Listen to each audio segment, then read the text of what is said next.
oluyor. Yalnızlaştırılma. Ama şimdi bakın bu kararı hala Türkiye uymuyor. Neden?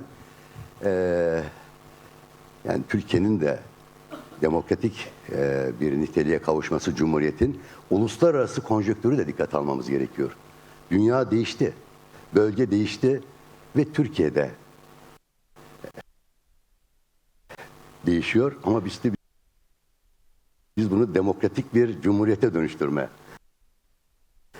çaba gösterdik. Arkadaşlar bir şey daha,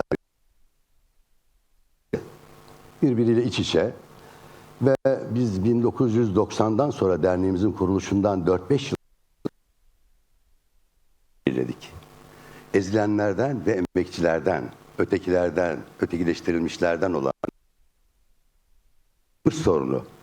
Kürt sorunun çözümsüzlüğünün insan hakları, demokrasi ve adalet açısından yıkımları anlatmaya çalışmıştık. Keşke yanılsaydık ve gerçekten hala o olgu sürüyor. Bugüne değin barış konferansları düzenlendi.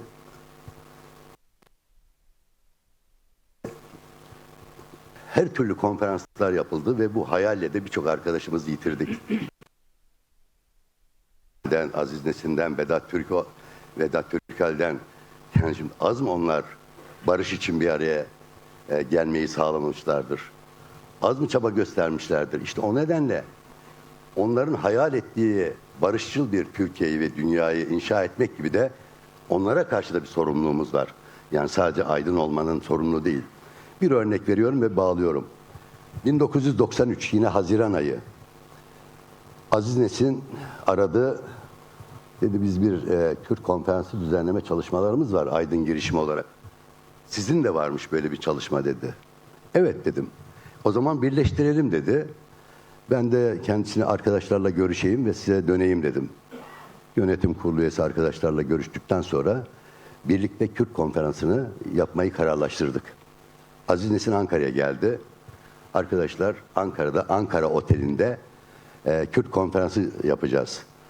Aziz Nesin, Tarık Ziya Ekinci üçümüz, Başbakan, Cumhurbaşkanı Süleyman Demirel, Meclis Başkanı Hüsamettin Cindoruk ve Başbakan Mesut Yılmaz'ı ziyaret ederek bu Kürt konferansına çağırdık ve kendilerinin onur konuşmacısı olmalarını istedik. Üçü de kabul ettiler. Sadece Hüsamettin Cindoruk meclis başkanı olarak ben dedim meclis başkanıyım. İşte biraz her şey üstünde olmalıyım, bağımsız görüntümüzü korumalıyız. Zile bastı, meclis başkan vekili Fehmi Işıklar geldi. Ve bizi dedi meclisle vekaleten Fehmi Bey katılsın dedi. Çağrılar yapıldı, afişler bastırıldı, davetiyeler falan.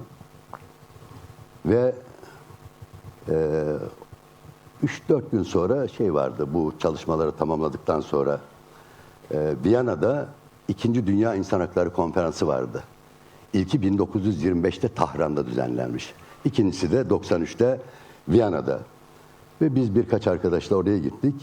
Birkaç gün sonra otele bir not bırakıldı. Kürt konferansını Ankara Valiliği yasakladı diye. Ve döndüm. Arkadaşlar idare mahkemesine başvurdular, reddedildi. İşte büyük idare mahkemesi hepsi reddedildi. Ve Cumhurbaşkanı'nın, Başbakanın ve Meclis Başkan Vekilinin konuşmacı olarak katılacağı Kürt konferansı Ankara Valiliğince yasaklandı. Bir süre sonra Meclis Başkanı Hüsamettin Cindoruk'la karşılaşıp dedim ya bu ne demektir? Anlaşılır gibi değil. Başkan nasıl dedim yani böyle sizlerin katılacağı bir toplantı Ankara Valiliğince yasaklanıyor dedim. Bana sadece bir sözcük söyledi. Bürokrasi dedi. Arkadaşlar o zaman bu olguyu da dikkate almak gerekiyor. Şunu da söyleyeyim, bağlıyorum. NATO üyesi ülkeler Sovyetler dağılıncaya kadar işte Adıgal, Gladio, kontrgerilla, bizde de JITEM falan böyle adlandırılır. Sovyetler dağıldıktan sonra, Soğuk Savaş sona erdikten sonra iki ülkede bu hukuk dışı, suikastçı, darbeci örgütlerin iki ülkede korunduğu söylendi rivayete göre. Biri Federal Almanya, ikincisi de Türkiye. İşte o nedenle hala galiba demokratikleşebilmek için barışa ulaşabilmek için bu yapıyı da dikkat almak gerekiyor. Bitiriyorum. Bir kez daha bu işin muhatabı PKK'dir. Ve o zaman biz 1996 yılında bu esir askerler vardı PKK'nın elinde. Annelerin çalmadıkları kapı kalmamıştı. Ve sonra Van Milletvekili Fethullah Erbaş, Mazlum Der Genel Başkanı İhsan Arslan ve üçümüz bir araya geldik ve PKK'nın elindeki askerleri almaya gittik. Tabii devletin de bundan bilgisi vardı. Ve bakın 1996 PKK'nın o günkü bizim yaklaşımımızı devlet göstermiş ve askerlerin serbest bırakılması yolunda bir diyaloğa girmiş olsaydı, PKK'nın meşruiyetini kabul etmiş olsaydı o günden bugüne hiçbir şey yitirilmemiş olurdu. Evet, bu kadar şimdi bağlıyorum ve bu konferansımızı da 29 farklı kimlikten, dilden, kültürden, inançtan arkadaşımız bir araya geldik.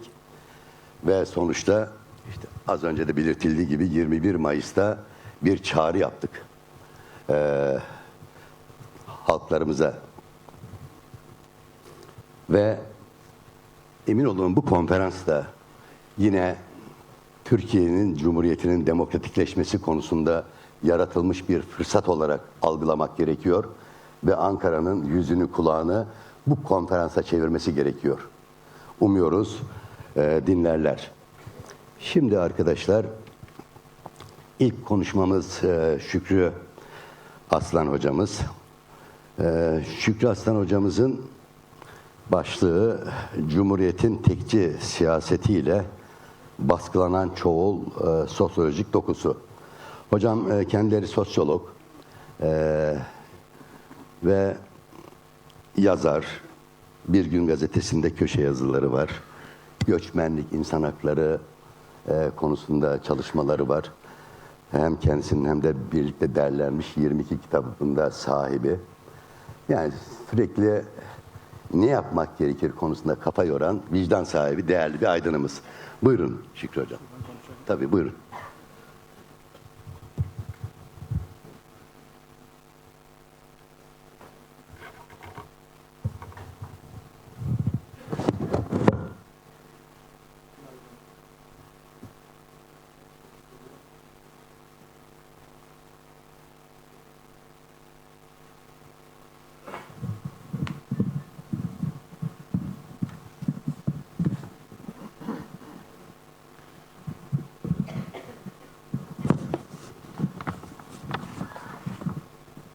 Tamam, çok teşekkür ederim.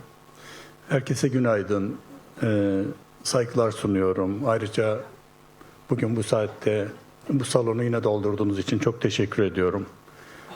Bu konferansa dair benim sunumum, yani zannediyorum bu konferansın yapmak istediği tartışmanın tam böyle merkezine oturan bir sunum. Yani ben öyle görüyorum.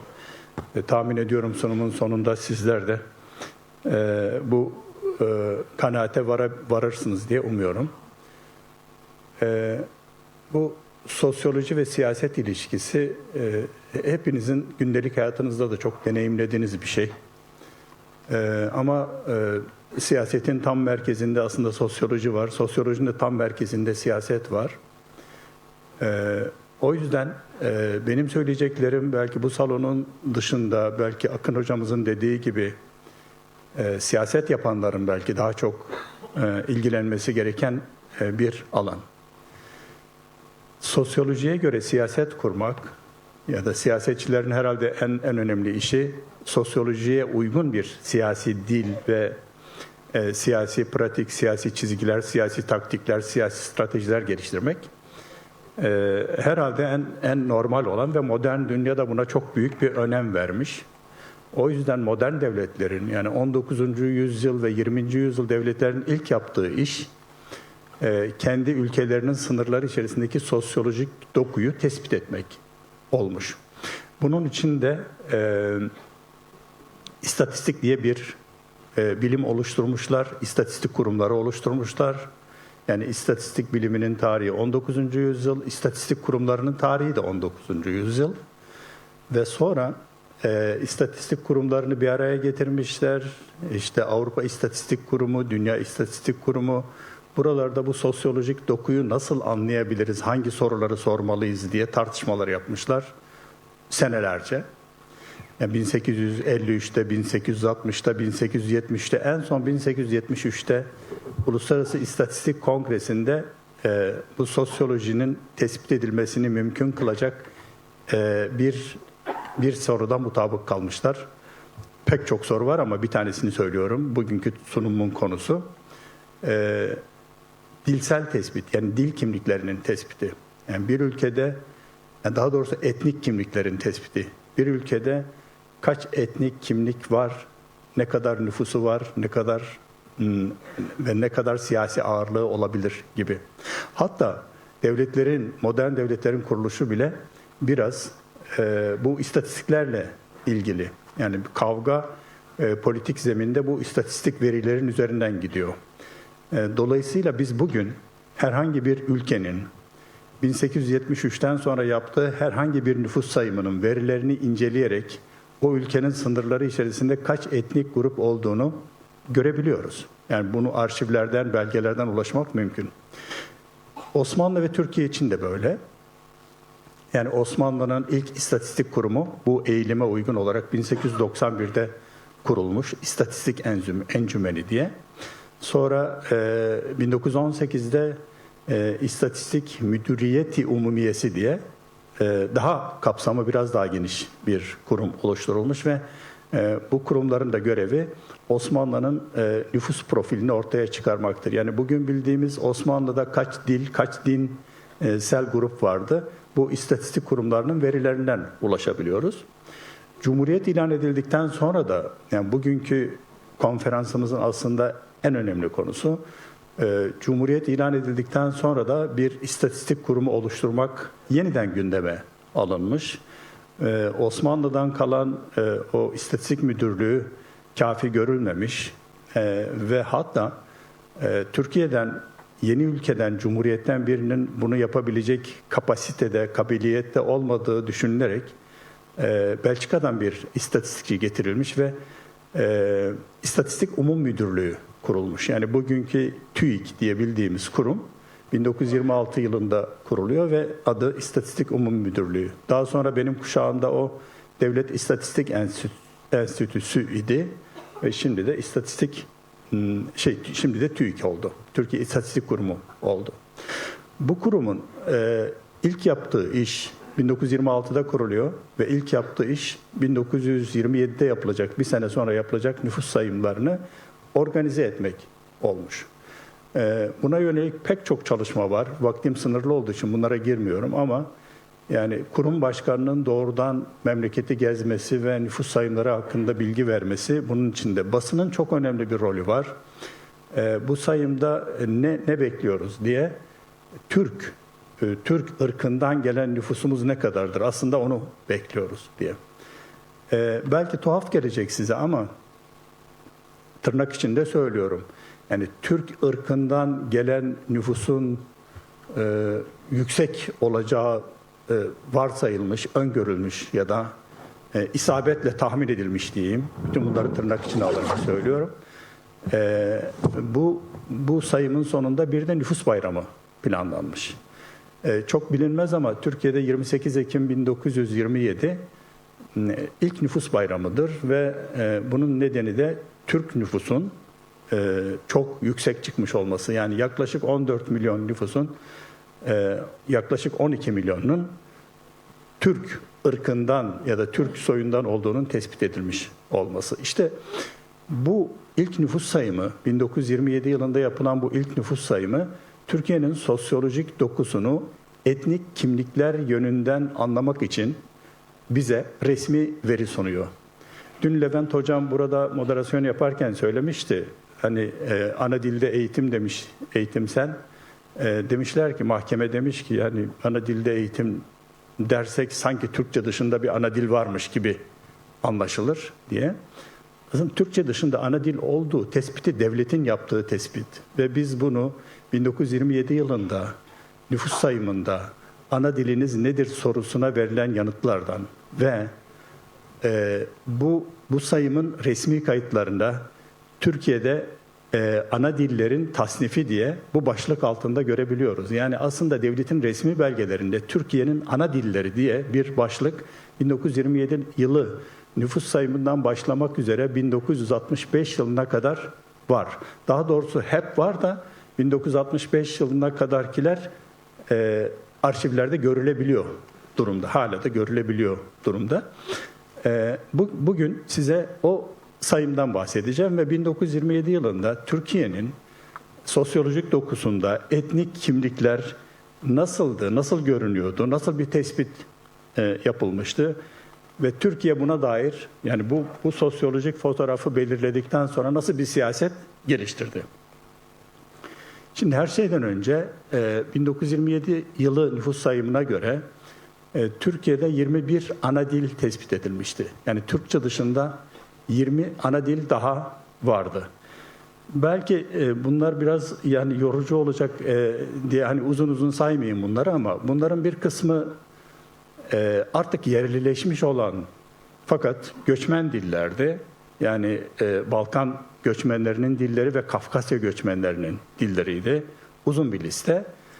Bir kısmı da bu coğrafyanın kadim dilleriydi. Rumca gibi, Ermenice gibi, Süryanice gibi, Türkçe gibi, Kürtçe gibi diller.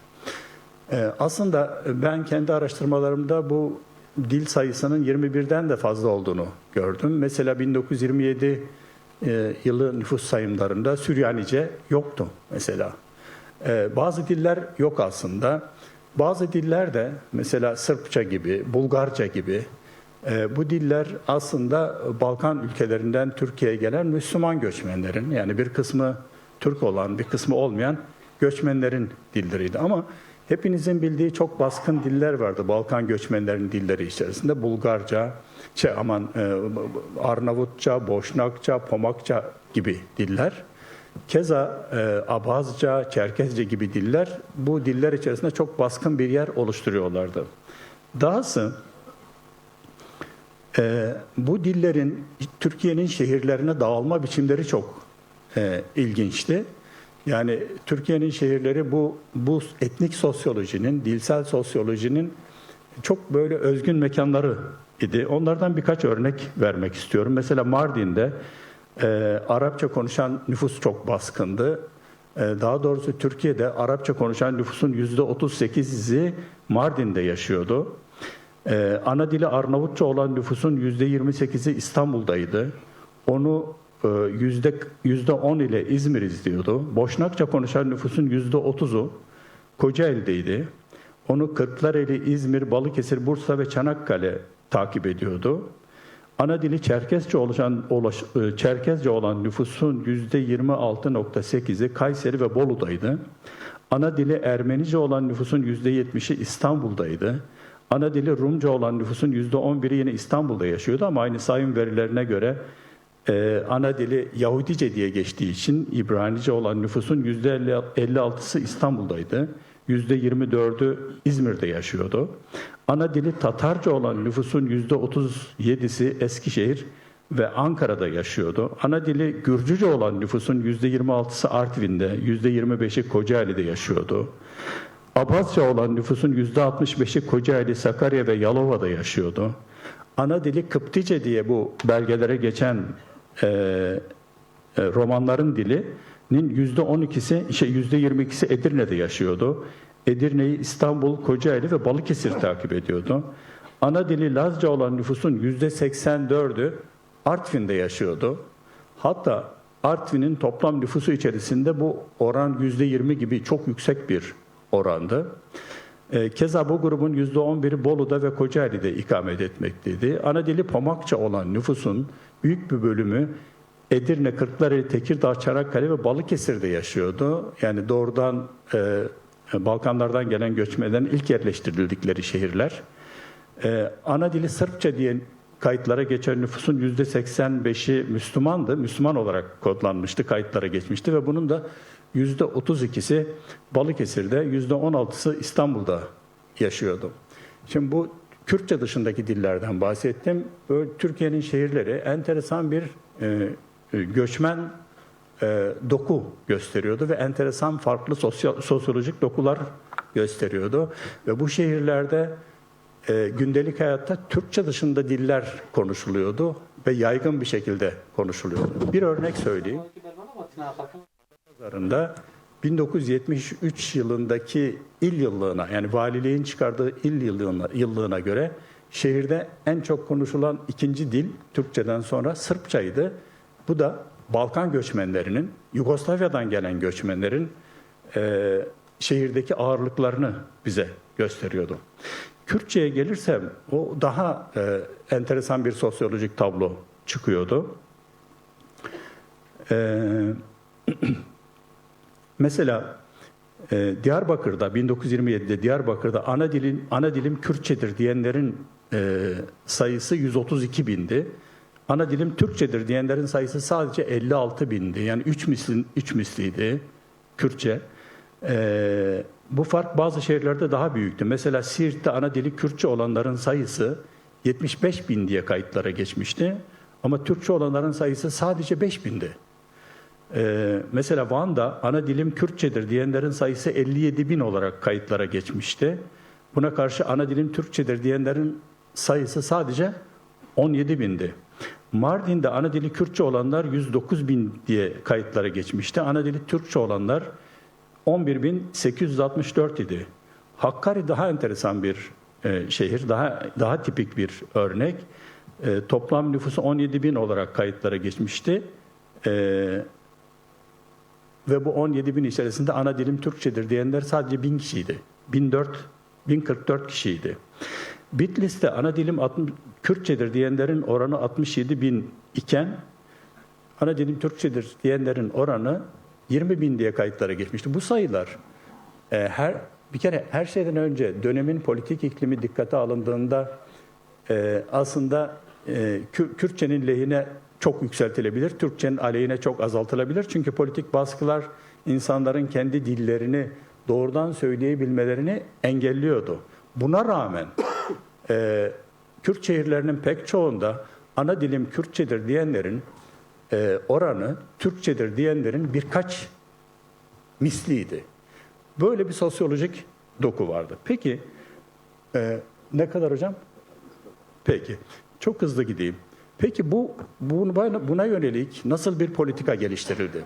Bu sosyolojiye yönelik nasıl bir politika geliştirildi? Bugün size bu alanda sorsam ya da Türkiye'de herhangi bir yerde sorsam, ya bu 21 dilin 20'sini silelim gitsin, bir tanesi kalsın.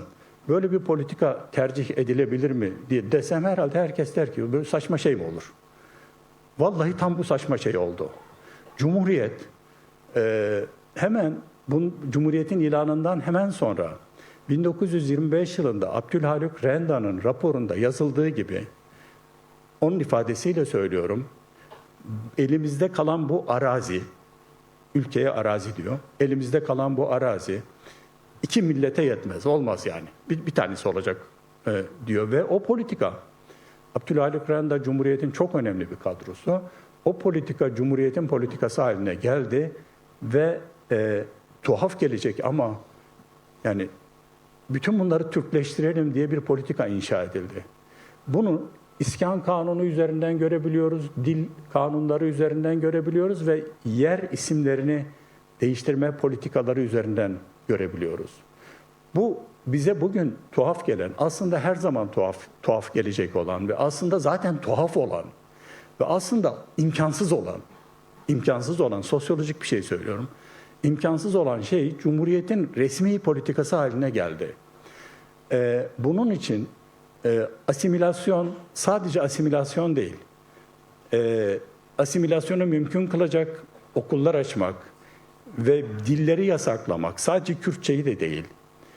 Bir tipik örnek olsun diye söylüyorum. Mesela 21 Mayıs 1936 yılında Gönen'de Cumhuriyet Gazetesi'nin haberine göre Arnavutça, Pomakça, Gürcüce dillerinin sokakta, pazarda konuşulması katiyen yasaklanmıştır diye hoparlörle anons yapılıyor. Oysa şehir tam da bu göçmenlerin şehri. Ve göçmenler yeni oldukları için zaten kendi ana dillerini konuşuyorlar. Onların ana dilini sokakta, pazarda konuşmayı yasaklayan bir tuhaf politika gelişti. O politika Kürtlere çok daha enteresan bir şekilde yansıdı. Çok daha ağır bir şekilde yansıdı ve o politika öyle işledi ki politikanın bütün vehçeleri devreye sokuldu. Yani mesela bütün Türkiye'de, sadece Kürt coğrafyasında değil, bütün Türkiye'de yer isimlerinin değiştirilmesi için komisyonlar kuruldu. Yeni isimler verilmek üzere çalışan, listeler üreten komisyonlar oluşturuldu. Cumhuriyetin bu sosyolojik dokuya olarak geliştirdiği bu politika, yani o çoğul sosyolojik dokunun yerine tekçi bir toplum yaratma politikası aslında sadece imkansız bir politika değildi. Ve o yüzden o kadar ağır bir maliyet ortaya çıkardı ki bu konferans bunun için toplanıyor. Makul olan her zaman şu değil midir? Yani ne bileyim, bir mahalleye muhtar olsanız, yani mahalledeki herkesi kendinize benzetmeye çalışmazsınız. Herkesi olduğu gibi kabul ederseniz zaten bağ kurabilirsiniz. Makul olan bu. Ülkelerde de böyle. Modern devletlerin pek çoğunda bu deneyimler yaşandı ama Türkiye'de bu deneyimlerle hiçbir zaman yüzleşme olmadı. Biz bugün aslında bu konferansla ve ben bu sunumumla ve aslında senelerdir yaptığım akademik çalışmalarla Türkiye'yi makul olmaya davet ediyoruz. Makul olanı yapmaya davet ediyoruz. İmkansız olanın peşinde daha fazla koşmamaya davet ediyoruz. Ve koşarken yarattığı tahribatla yüzleşmeye davet ediyoruz. Ve mağdur ettiği bütün bu sosyolojik dokunun her bir parçasıyla yüzleşmeye davet ediyoruz. Onlara alan açmaya davet ediyoruz. Dilerim bu konferans, o yüzden söyledim, öncelikle politika yapıcılar tarafından izlenir, dikkate alınır, sonuçları dikkate alınır ve değerlendirilir. Çok teşekkür ediyorum, saygılar sunuyorum, sabrınız. Teşekkürler hocam. İnsan Hakları Evrensel Bildirgesi'nin başlangıç maddesi, insanlar özgür, onur ve haklar bakımından eşit doğar der. Ve bu haklardan vazgeçilmez, devredilmez. Ve bunun başında da ana dil geliyor tabii. Ama ne yazık ki özellikle bölgede çocuklara ilkokul daha 1. sınıfta parmaklarını birleştirerek Kürtçe ana diliyle konuştuğu zaman cezalandırıldığını hepimiz biliyoruz. Ve Türkçe konuş kampanyalarını biliyoruz. Ki temel bir hak. Gerçekten insan doğarken daha kazandığı, devredilmez, yok edilmez, vazgeçilmez bir hak. Sağ olun hocam. Şimdi arkadaşlar, demokrasinin, barışın ve özgürlüklerin inşasında kadınların kurucu rolü.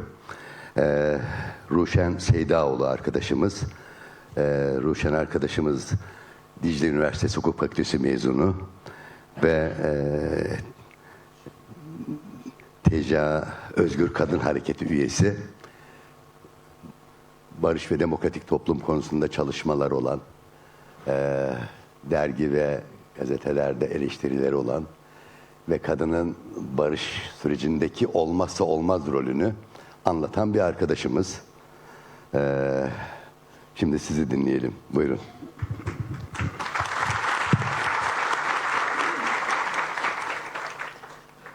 Ben de hem aslında konferans çağrıcılarına hem de bu süreçte emek veren bütün arkadaşlara, bizi de bu tartışmanın bu zeminde bir parçası yaptıkları için teşekkür ederek başlamalıyım.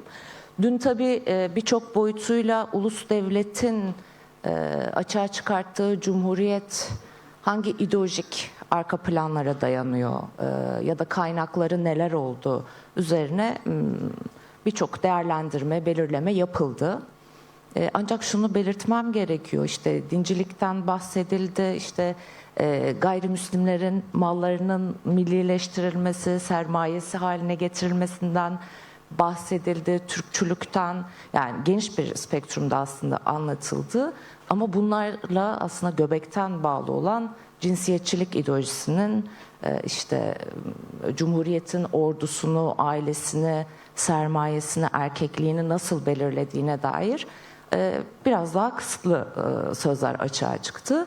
Halbuki o orduda bir beklenti, hani Cumhuriyet'e uygun, Cumhuriyet'in gereklerini yerine getirecek, onun çocuklarını doğuracak kadınların olmasıydı.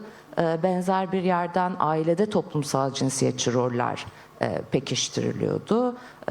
Sermaye erkek egemenliğinin onun tekelindeydi vesaire, arttırabiliriz. Yani sadece aslında Cumhuriyet kurulurken de 100 yıl boyunca kendini sürdürürken de sadece kadına dönük politikalarında değil, kadını uyguladığı ve karşılık alabildiği bütün politikaları işte doğaya, havaya, suya, toprağa uyguladı insan merkezciliğiyle, kültür endüstrisini yarattı.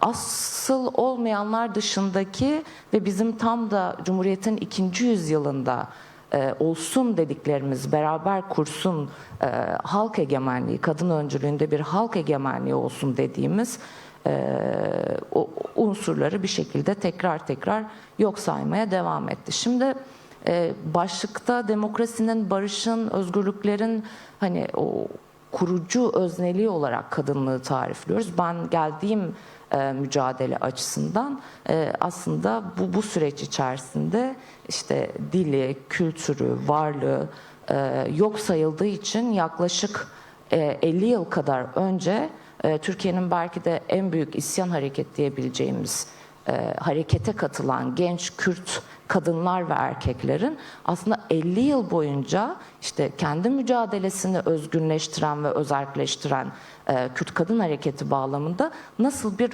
dönüşüm yaşadığını ve neden bunun biraz daha bizim açımızdan kurucu öznelik anlamına geldi üzerine konuşmaya çalışacağım. Kürt kadın hareketi aslında farklı amaçlarla da olsa hani ilk kurulan cemiyetlerden, derneklerden tutalım, bugün iddia ettiği ve aslında o ideolojilerle cinsiyetçi, milliyetçi, dinci ideolojilere saldırı karşısında aldığı pozisyonla mesela işte Demokratik Cumhuriyeti bir devlet ürünü olarak değil, belki bir ulus devlet ürünü olarak değil, halkların, kadınların ortak yaratımı olarak savunmaya girişti. Bu haliyle işte yaklaşık 20 yıl kadar önce devletin bir özgürlük getirmeyeceği tespitini ortaya koydu ve Kürt Kadın Hareketi'nin devletle değil toplumsal dönüşümle bir mücadele diyalekti oluşturmasını sağladı. Bu belirleyici noktalardan bir tanesi bizim açımızdan. Ama mesela Kürt Kadın Hareketi genel anlamda direnişi üzerinden, direniş kültürü üzerinden tanınan bir hareketken bu 50 yıllık dönüşüm içerisinde kendi teorisini, kavram kuram setini yani o direnişle kendi bilimsel yaklaşımını da bir şekilde üretmiş. Bunu yaparken Kürtlüğünden, Kürtçeden, işte Kürt kültürünün geliştirilmesinden vazgeçmemiş ama ev içindeki şiddeti de gören, kadının işte emeğine el konulmasına karşı da, bunun sömürülmesine karşı da mücadele eden, işte erkekliğin ürettiği bütün şiddet biçimleri karşısında da bu şiddetin kaynağının ne olduğunu bilimsel anlamda da ortaya koyan bir ivme yarattı bizler açısından. Haliyle 50 yıl önce yola çıkan amaçlar, o Kürt kimliğine dönük saldırılar, Kürt kadınlar açısından Kürt kimliğinin ve kadın kimliğinin daha bütünlüklü bir yerden, birbiriyle konuşan bir yerden bir sistemin öznesi haline gelmesi için mücadele etti diyebiliriz. Tabii bu kolay olmadı.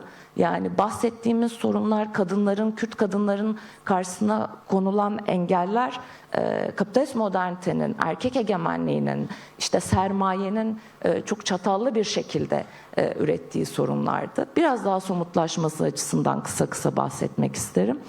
Bir kere her şeyden önce aslında kadını ev içine hapseden, orada şiddetin envai biçimine maruz bırakan, gündelik hayatta, tekil ilişkilerde o tahakkümcü, işte bizim hegemonik kadın erkek ilişkileri diye tariflediğimiz ilişkinin karşısına özgür eş yaşamı, erkeğin değişimi, dönüşüm paradigmasını ve bunun aslında demokratik siyasetteki yansıması olarak eş başkanlık sistemini pratikte hayata geçirmeye çalıştı. Bu direnişle öğrendiği sahiden acı deneyimler bazen sebep oluyor. Burada tek tek de hepsini anmak çok mümkün değil ama işte Dersim katliamından, Zilan katliamından tutalım işte devamında Ekin Van'ın, yani hani bir özgürlük savaşçısı olarak devlet operasyonunda öldürülmesi sonrası çıplak bedeninin, kadın olduğu için çıplak bedeninin sokaklarda sürüklenmesinden, Nagihan Akarsel'in Başur'da sokak ortasında işte kurşunlanarak öldürülmesinden, Gülistan Doku'dan, İpek Er'den, Rojin Kabayiş'ten, aslında bunlar karşısında aldığı tutumla hem direniş kültürünü hem de bunun kavramını, kuramını oluşturduğu yerden yeniden bir kadın erkek ilişkisi düşünebilir miyiz diye yoğunlaştı. Yeniden toplumsal ilişkileri kurabilir miyiz diye aslında kendi sistemini yürüttü. Başka önemli bir odak aslında tekçi siyasete karşı demokratik siyasetin nasıl üretileceğiydi. Yani burada da demokratik siyasete kendi özgün özerk sistemiyle, yani kolektif aklıyla, kadının kolektif aklıyla, bilinciyle, kararlaşmasıyla katılabileceği bir sisteme yaklaşık 26 yıldır yürütüyor, yürütmeye çalışıyor, geliştirmeye çalışıyor diyebiliriz. Tabii ki işte bu geniş işte sermayelerin tekerlerde tutulması, derin kadın yoksulluğu, bunlara karşı aslında sadece işte bugünün ihtiyacını karşılayayım, bugünün dünyasında bir yer tutayım anlayışıyla değil, yani tarihsel olarak geriye gittikçe, kadın emeğinin sömürüsünün sebeplerini araştırdıkça hem bugünü hem yarını örgütleyecek, oluşturacak bir eksen yarattı kendine. Artırabiliriz bunları. Mesela erkek bedeninin, erkek aklının, sermayenin sürüklemesinin peşinde oluşan o pozitivist bilim karşısında jineolojiyi yarattı. Jineoloji işte sadece kadınları ilgilendiren, sadece kadınların dünyasına dair eleştirel bir kuram olarak gelişmedi. Kadın bilimi, toplum bilimi, yaşam bilimi mümkün müdür dedi, araştırdı ve bugün hala daha bunu örmeye, örgütlemeye devam eden bir nokta oldu. Bence Kürt kadın hareketini özgür kadın hareketi haline getiren temel politikalarından ya da yaşama katılma biçimlerinden bir tanesi ulus devletlerin, ulus ötesi sermayedarların bürokrasiye çevirdiği ilişkileri aslında dayanışma, ortak mücadele ve ağlar oluşturma üzerinden bir kadın diplomasisiyle Dünya Demokratik Kadın Konfederalizmi önermesiyle, modeliyle kendini de artık sadece işte bir grup kimlik olarak Kürtlerin, Kürt kadınların değil, dünyaya bir model olarak özgür kadın hareketi olarak yürümesini sağladı. Burada anmam gereken, unutmamam gereken bir nokta var. O da tam da Kürt kadın hareketi filizlenirken, o bahsettiğimiz 50 yıllık süreçte kendi sistemini örmeye çalışırken, Türkiye gibi erkek egemen bir toplumda, Kürdistan gibi erkek egemen bir toplumda Başkan Öcalan'ın kadınlarla kurduğu yoldaşlık ilişkisiydi.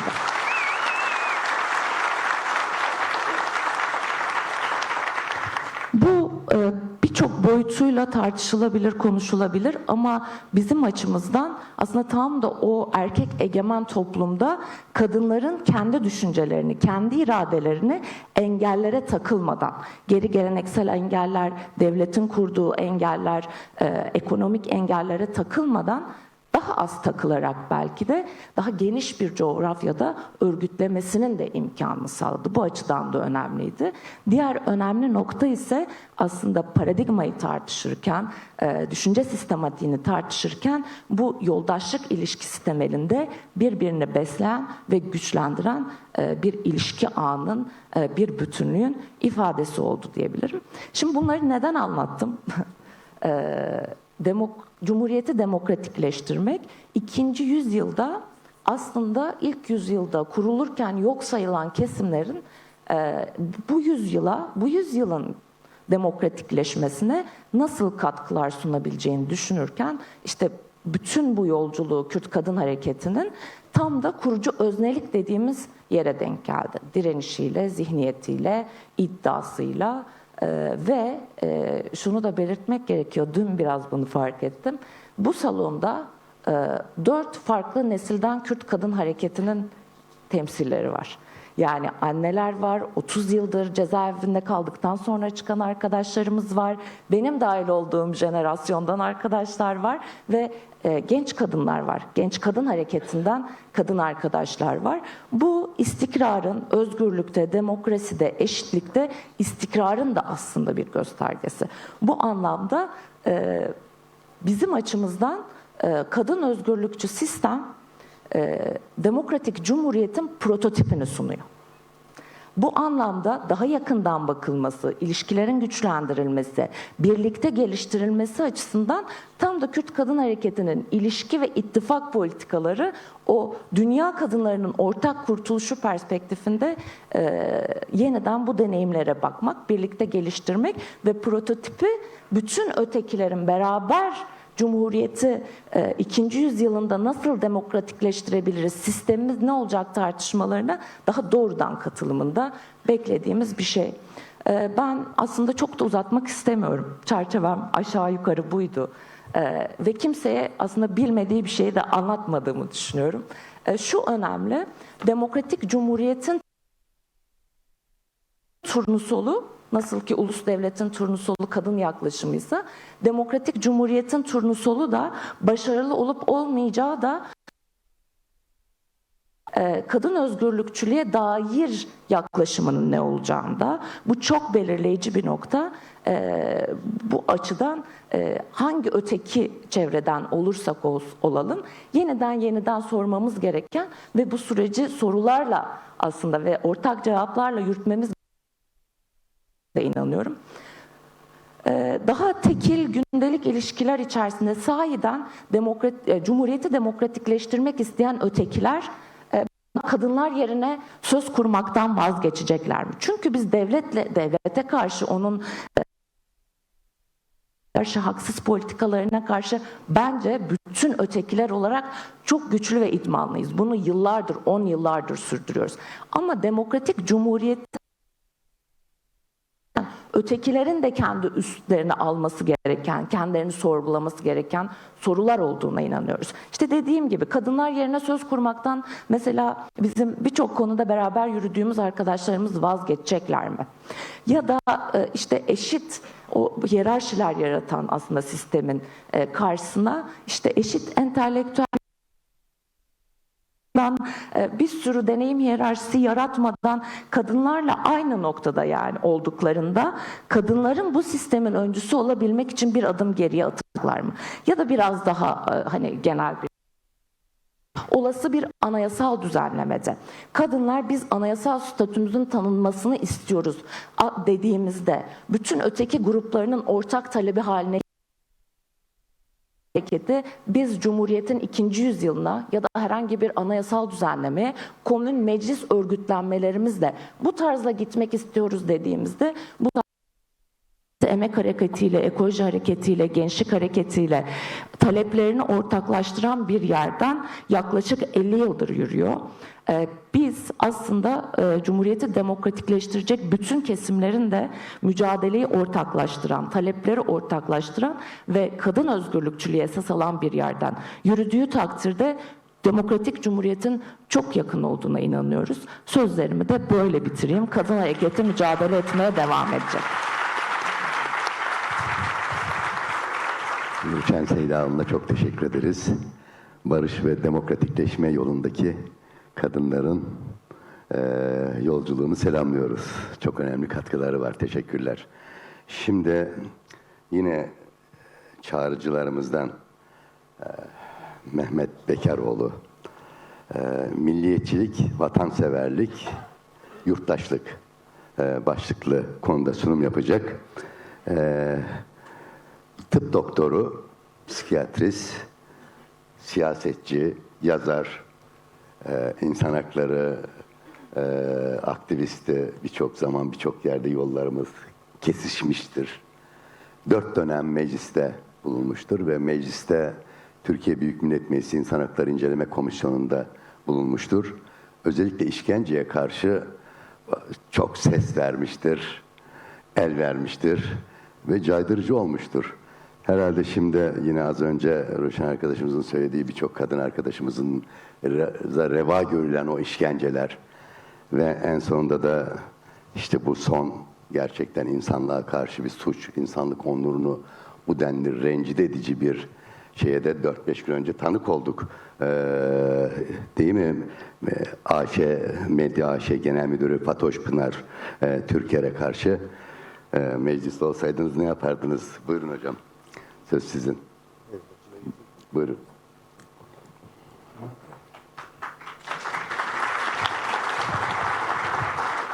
Merhaba, hoş geldiniz. Bir barış süreci devam ediyor biliyorsunuz. Değişik isimler veriliyor. Terörsüz Türkiye diyenler de var. Sanıyorum önümüzdeki günlerde bunlarla ilgili, bu konuyla ilgili Türkiye Büyük Millet Meclisi'ne önemli yasal değişiklikler yapılacak. Ve en çok tartışılacak konu da sanıyorum Anayasanın 66. maddesi.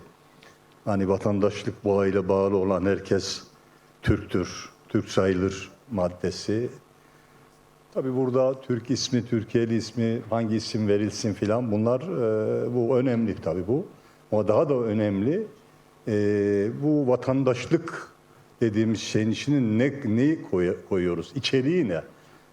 Bunun üzerinde biraz durmak istiyorum. Şimdi dünden beri burada konuşuyoruz.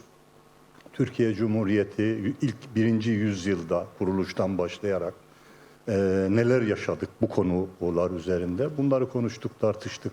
Önemli eleştiriler getirdik.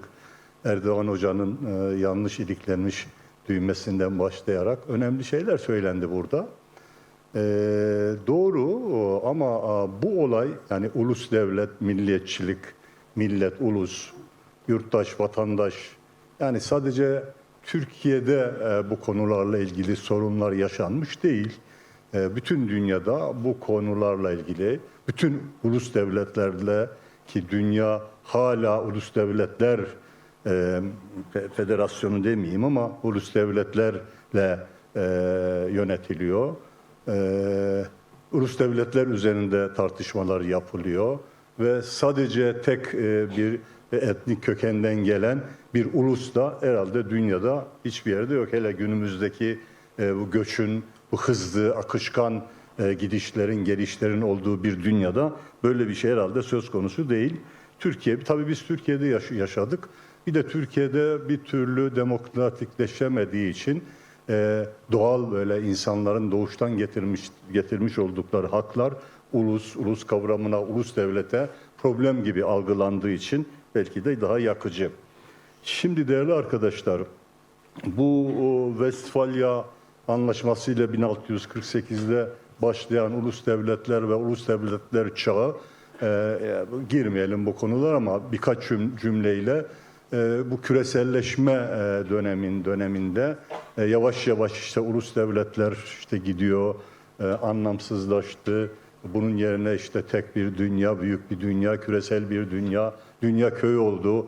Artık işte demokrasi, insan hakları, zenginlikler, refah her tarafa yayılacak falan böyle bir ılımlı, sıcak rüzgarlar, iyimserlik rüzgarlarının estiği bir dönem yaşarken ekonomik krizler arka arkaya geldi.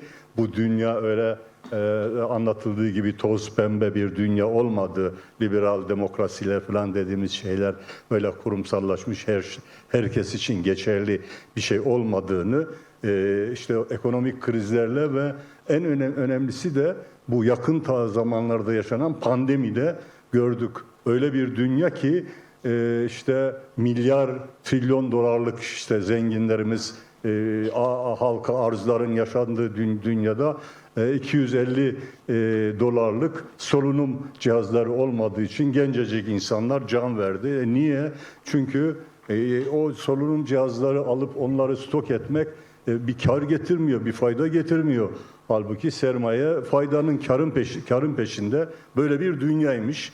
Böyle bir hayal kırıklığı yaşandı ve tekrar sanki hızlı bir şekilde hatırlayın o günleri insanlar savaş varmış gibi evlerinden işte bayraklar astılar, marşlar söylenmeye başladılar. Yeniden işte ulus yani o küreselleşme hep beraber büyük bir dünya işte insan hakları kol geziyor her tarafta. Onların yerine tekrar kendi ulus içe kapanma ve bunlara paralel olarak da dünyada yeniden bir ulusçuluk, milliyetçilik, yabancı düşmanlığı, belki işte 30'lu 40'lı yıllardaki faşizme, tam faşizmler değil ama onları andıran sağ popülist hareketler, idareler, işte Trump'lar, Le Pen'ler ortaya çıkmaya başladı. İşte daha milliyetçilik filan üzerinde, işte daha seküler olanlar, işte ulusalcılık üzerinden tekrar konuşmaya başladılar. Türkiye'de de aynı şeyler yaşanmaya başladı ve bir baktık o yeni dünya, küresel dünya, her şeyin, herkesin çok açık bir şekilde gezdiği, dolaştığı, refahın, işte ekmeğin, zenginliğin, insan haklarının, demokrasinin kol gezdiği bir dünya yerine tekrar içe kapanmalar yaşanmaya başladı. Tekrar ulusalcılıklara, milliyetçiliklere dönülmeye başladı. Böyle bir dünyada tam da biz ulusla ilgili, milliyetçilikle ilgili, vatandaşlıkla ilgili, yurttaşlıkla ilgili sorunlarımızı çözeceğiz Türkiye'de. Barışı tesis edeceğiz. Böyle bir şeyle karşı karşıyayız. Nasıl bir vatandaşlık diye soru soracağız önümüzdeki günlerde. Mecliste geçmişte de tartışıldı bunlar. Önümüzdeki günlerde çok daha yoğun bir şekilde tartışılacak. Bana göre yani bu ulusalcılık, milliyet neyse bunun yok sayma, başını kuma gömmek gibi bir şeydir. Böyle bir şey yok. Bu bir vakıa. Yani ne yapıyorsak her şeyi bir coğrafyanın üzerinde, bir aidiyetle, işte bir insanlar şu ırk, etnik kökeni şuradan ya da buradan gelen ama bir takım ortaklıkları bulunan, en azından ortak bir coğrafyada, işte vatan denmiyor. Sol çok vatan demekten hoşlanmaz. İşte yurtseverlik falan gibi kavram fetişizmle boğuşmayalım tabii. Ama burada bunların bir şekilde yani ulusu inkar ederek, görmezden gelerek işte her işte yerli milli filan diyeni ya işte faşizmle işte buna benzer şeylerle suçlayarak bir yere gidilmez. Güzel şeyler de elbette. Bu birinci, ikinci Dünya Savaşı, dünya kadar iç savaşlar, bölgesel çatışmalar, işte işkenceler, baskı rejimleri falan, bütün bunlar hep bu kavramların etrafında bir coğrafyada, bir yerde ulusalcılıklar perdesi arkasında yapılmış edilmiş. Ama büyük başarılar da işte demokrasilerde, ne bileyim işte bilimsel araştırmalarda da, keşiflerde, işte övünülecek bir sürü, bütün insanlar için faydalı olan şeyler de belli bir yerde, yani onlar da ulusla, belli bir toplumla anılmak durumundadır. Bu bir vakıa. O halde yani bu şeyi bununla yüzleşip yeniden ele almak ve içini doldurmak gerekiyor. Yani düşünebiliyor musunuz? Bir coğrafyada yaşıyoruz, birlikte yaşıyoruz, bir sürü şeyleri paylaşıyoruz. Zaten dünden beri sorduğumuz sorular ve bundan sonra da bu süreçlerde soracağımız sorular, işte yarın birlikte yaşamanın şartlarını nasıl oluşturabiliriz? Yani yeniden nasıl bir farklı, bugüne kadar çektiğimiz acıları bir tarafa bırakan, bunun yerine ortak paylaşılan güzellikler yaratan, yaşatan bir toplum, bir topluluk nasıl oluruz? Yani farklı, bugüne kadar olduğumuzdan farklı bir ulus, farklı bir millet nasıl oluruz?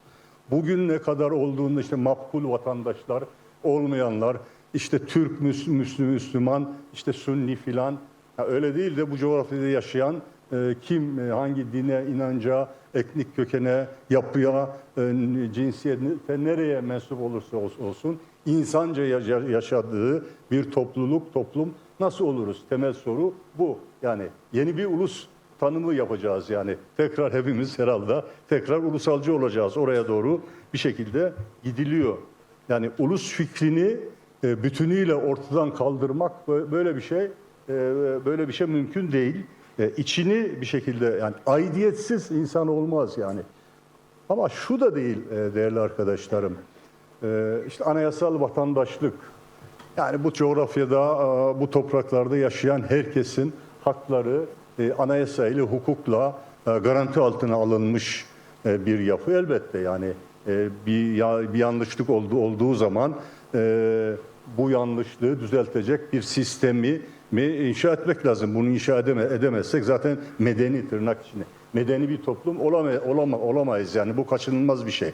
Ama bu yeterli değildir birlikte yaşayıp birlikte güzellikler oluşmak için. Bu minimalist bir yaklaşımdır. Bunu aşan bir vatandaşlık tanımına ihtiyacımız var. Yani ben şöyle diyebilmeliyim. Ben işte adım bu, işte Karadenizliyim, Lazım, işte şuyum, Müslümanım, Türk'üm filan. Burada yaşıyorum. Burada güzellikler üretiyorum. Burada doğdum. Bu toprakları seviyorum. Burada üretiyorum. Annemin babamın mezarı burada. Buralıyım. Burada güzellikler oluyor. Diğer insanlarla paylaşıyorum. Burada karnım doyuyor. İşim var. Çalışıyorum. Ve hakkımı da alıyorum. Bir haksızlıkla karşı karşıya kaldığım zaman hukuk sistemi var. Buraya müracaat ediyorum. Bu sisteme kurumlar var. Bu kurumlara müracaat ediyorum ve bana hakkım teslim ediliyor. Bunları bilmem, hissetmemin bana vermiş olduğu bir özgüven, bir gurur. Yani bununla övünebilmeliyim yani. Böyle bir yerde yaşıyorum ben. Yani sadece kupkuru işte anayasal vatandaşlıkla yetmiyor. Bir aidiyet hissetmeliyim. Aidiyet. Bu aidiyet kelimesi çok şeydir. Yani Türk'üm, Kürd'üm, Müslümanım, Hristiyanım, şöyleyim, böyleyim. Ama bu ülkenin, bu ulusun bir üyesiyim. Bu ülkenin vatandaşıyım. Bu vatandaşlığın içi de bu şekilde dolduruyorum ve ben bundan gurur duyuyorum diyebilmeliyim. Yani böyle bir şey olması gerekiyor. Bütün bunların bu şekilde ya sadece işte anayasayı değiştirmek, kanunları yapmakla yeterli değil. O nedenle bu barış süreçlerinin işte toplumsallaşması, kolaylaştırıcı işte tedbirler, güven verici tedbirler. Çünkü bugüne kadar öyle şeyler olmuş ki ulus dendiğinde, birlik, bütünlük, beraberlik dendiğinde insanlar bambaşka acıları, bambaşka daha evvel yaşamış oldukları şeyleri hissetmeye başlıyorlar. Bunların ortadan kaldırılması gerekli, işte kolaylaştırıcı ya da güven arttırıcı tedbirler alınması gerekir söylenir. Böyle bir vatandaşlık özetlersem, yani ben bir insanım, insan olarak en temelde güvende olmak istiyorum. Yani güvenlik, yani benim fiziksel bütünlüğüm, can güvenliği, güvende olmam lazım. Her konuda güvende olmamız. Karnımın doyması gerekiyor. Karnım aç olan insanın hani dini olmaz, hiçbir şey olmaz diye karnımın doyması gerekiyor. Bir de seçme hakkım, özgürlüğüm. 3 tane temel şey.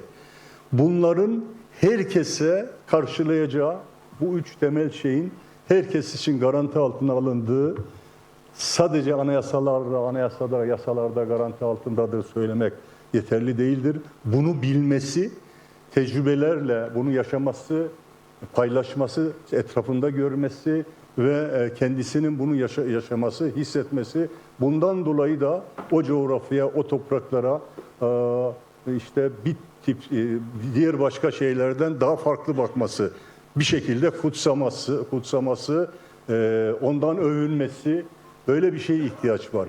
66. maddeyi kuru kuruya ne diyeceğiz? Bu vatandaşlık bağıyla bu vatana, bu devlete, buraya bağlı hissedenler, bağlı olanlar Türktür, kaldırdık, Türkiye'lidir. Kupkuru. Ne diyeceğiz? Türktür ve Kürttür. Laz ne olacak? Ne diyeceğiz arkadaşlar? Yani bir şey dememiz lazım. Buluruz onu. Esasen bunun içini anlatmaya çalıştığım şekilde doldurabilirsek buluruz onu. Ve gerçekten karar verirsek, birlikte bu işleri yapacağıza karar verirsek, hemen bu olmazsa, hemen burada yazılacak şeyler bizi tatmin etmezse çok da korkmamamız gerekiyor. zaman içinde bunlar yaşayarak olacaktır. Çünkü bahsettiğimiz şey biraz da psikolojik, yani vatandaş olarak hissetmek, eşit vatandaş olarak hissetmek, aidiyet hissetmek ve bundan böyle övünmek, bunu sevmek, gurur duymak zamanla olacak bir şeydir diyorum. Ve bu coğrafyada yaşayan insanlar, dünden beri de anlatılıyor zaten, çokça bunu hak edecek bedeller ödemişlerdir.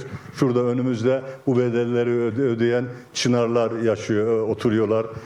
Başta Ahmet abi, saygıyla selamlıyorum sizi. Peki, teşekkür ederim. Teşekkürler hocam. Merhaba değerli izleyenler. Konferansın ikinci gününde İstanbul'da Cem Karaca'dayız ve elbette ki dünden bu yana yürütülen tartışmaları hep birlikte takip ediyoruz. İlk oturumun şu an itibariyle bittiğini söylemek mümkün. 2. yüzyılda Demokratik Cumhuriyet'in dönüşümü konferansı gerçekleştiriliyor. Önemli başlıklar elbette ki tartışılmaya devam ediyor. İlk oturumda sosyolog Şükrü Aslan, Ruşen Şeydaoğlu kadın hareketinden doğru sunumlar da gerçekleştirdi. Yine son olarak yapılan konuşmada da Avukat Özgür Faik Erol, Cumhuriyet'in demokratikleştirilmesinde hukuki zeminin nasıl olması gerektiği üzerine bir sunum gerçekleştirdi. Biz de peyderpey burada yürütülen tartışmaları yakından takip ediyoruz ama çok sayıda kişinin de bu konferansa dahil olduğunu, dinleyici olduğunu söylemek mümkün.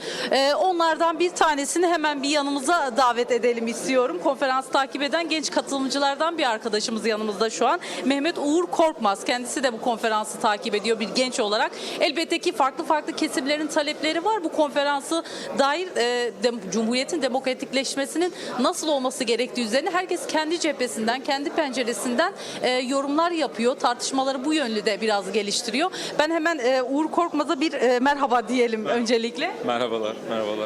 Konferansı sen de takip ediyorsun. Bir genç olarak aslında yürütülen tartışmaları sen de tanıklık ettin.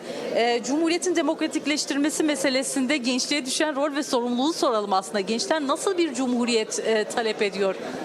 Ya aslında şu an halihazırda olan Cumhuriyet'te olan hiçbir şey talep etmiyoruz. Oradan başlayalım. Yani bu 100 yıllık hikayenin bir şekilde bir yüzleşmeyle tamamlanması ve zaten bu ilk 2 günlük, yani bu dünkü sunumlar ve bugün ilk oturumdaki sunumlar bu Cumhuriyet'in nasıl değerler üzerine, nasıl ırkçı değerler üzerinden şekillendiğini anlamak için çok yeterliydi.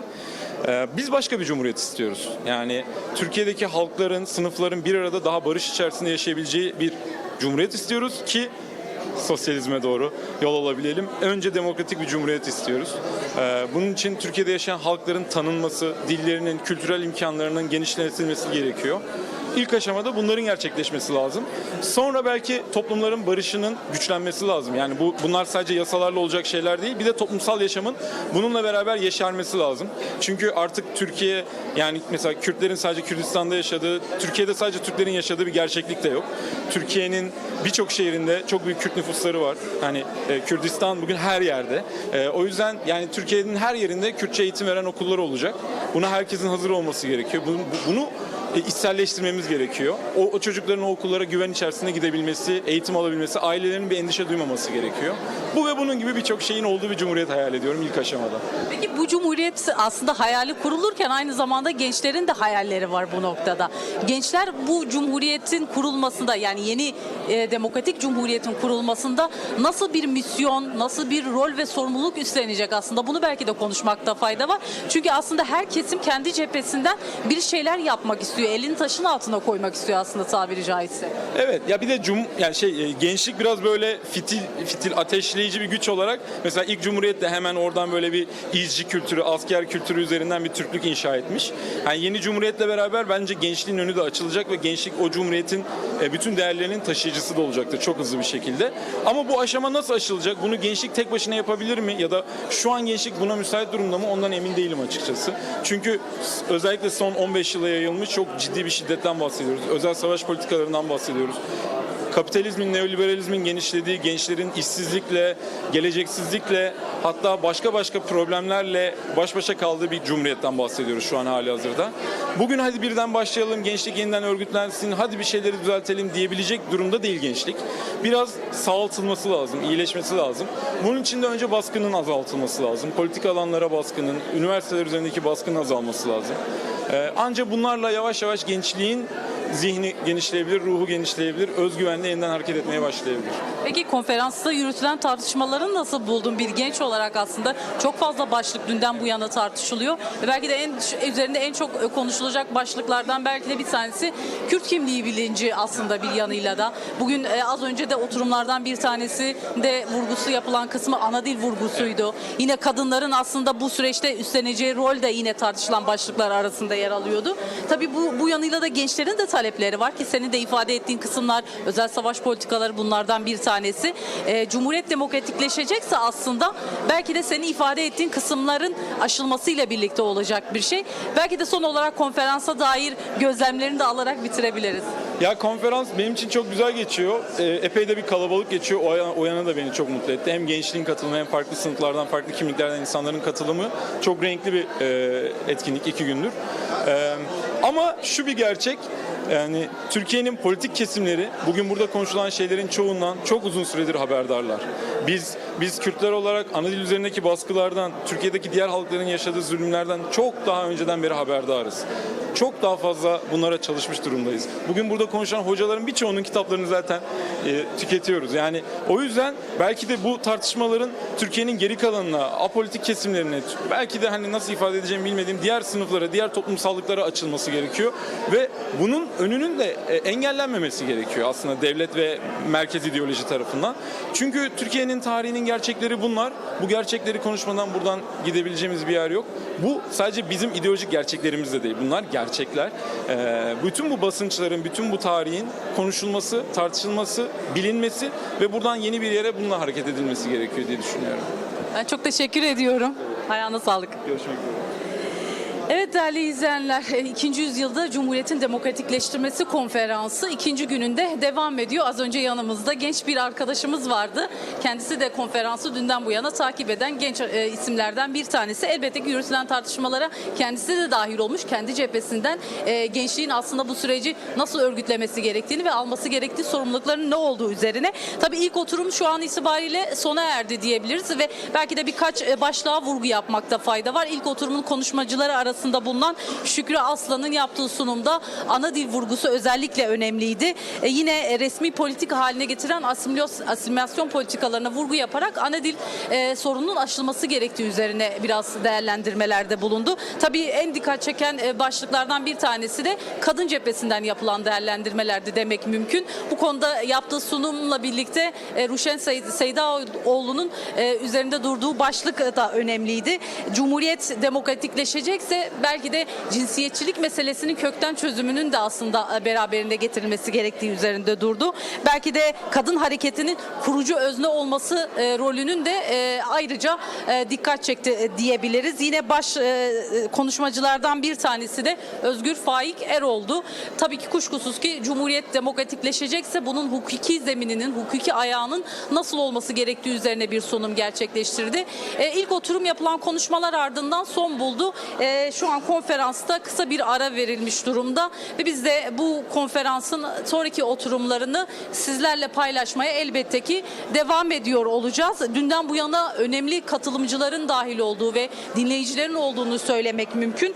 Sıklıkla tartışılan başlıklardan bir tanesi tabii ki Cumhuriyet'in nasıl demokratikleşeceği ve bu noktada demokratikleşecekse farklı cephelerden, farklı pencerelerden nasıl bir misyonla, nasıl bir rolle aslında buna dahil olunacağı yürütülen tartışmalar arasında hemen ikinci oturumun bir başlıklarını da hatırlatmakta fayda var tabii ki.